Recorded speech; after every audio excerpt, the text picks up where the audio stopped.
Hey, hey, hey. Well, ladies and gentlemen, welcome to a very, very fine episode of Quis' Couch. As you can see, it's me, Quis. I'm on my couch. You have to forgive the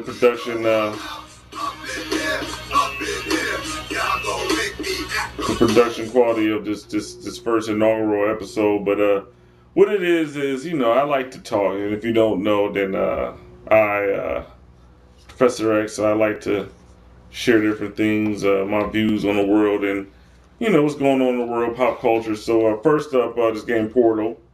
For all you gamers out there, PlayStation Network is down. It's been down for about damn near a month now. But if you out there, you got Portal 2. This game is crazy. It's this game where basically you open up these portals, and you have to solve various puzzles and navigate. You have Steve Merchant and various high-profile actors doing comedic roles, and it's just a really fun game.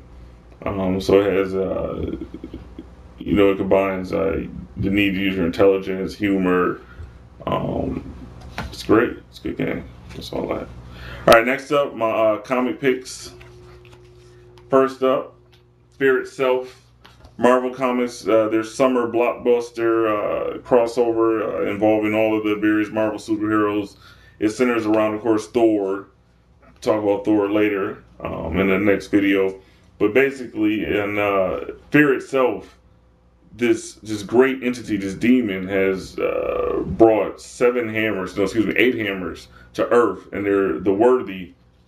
Juggernaut is one, and various Marvel heroes and villains are going to be these empowered beings that has basically the same power as Thor and other abilities, and they're all over the Marvel universe. So not only is fear being spread across the Marvel universe with characters like the X-Men and Spider-Man, Fantastic Four having to deal with that. They also have to fight these avatars of various Asgardian entities, and it's really good. They haven't named all of the worthy, but we know they're going to be 8. So Thing from the Fantastic Four is probably going to be one. There's been clues. The Hulk is one. Gray Gargoyle. Try to say that 3 times fast. You have Titania, Atuma, and some other not well-known characters, but still characters who will be known after this storyline. So this is going to be a big summer crossover. Definitely loving this right now. Shouts out to all my Marvel fans. Then up, the one that I have been anticipating for a while, X-Men Schism. Now, the first issue of X-Men Schism, I was a little disappointed. I've been waiting for this huge X-Men event where um, when I get real famous and this is all smoothed out, then I don't have to worry about like paper rattling in the background and microwaves dinging off. Like in my mind, this is like a nice movie studio, and there's like quiet on the set. Nice lighting, makeup. But we'll look back on this one day, and this will be my George Clooney on Roseanne. Really? You just gonna are you slamming stuff down on the floor? Or are you trying to sabotage? This is really. See, the next installment, I'll have the wife. She'll be a part of this. That way, she ain't got to be in there. I don't know, practicing for Stomp. I don't know. Is that a Broadway musical that you are working on, darling? Now she's quiet. I guess you'll let her slamming food and particles of who knows what down on the floor and speak for herself. Were you dancing in the garbage bag? No. What? I mean, I don't understand. I said I was gonna record, and you're just like I made you dinner. on the floor. I let Olivia cook herself on the floor. Oh, really? Of course, the baby.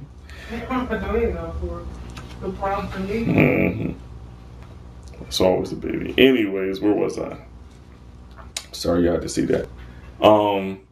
X-Men Schism. Olivia,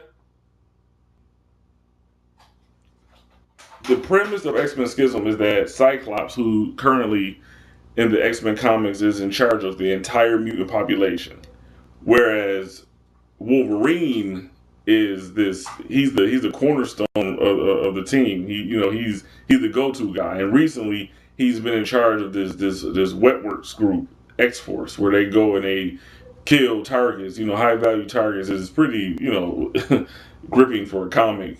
So Wolverine is the head of an assassin group that was sanctioned by Cyclops. So now you have this soap opera unfolding where Wolverine and Cyclops have these radically different views on how the mutant population should live, and then you have Professor Xavier, who, as you know, he's an allegory to Martin Luther King and the views that he espoused with peaceful coexistence.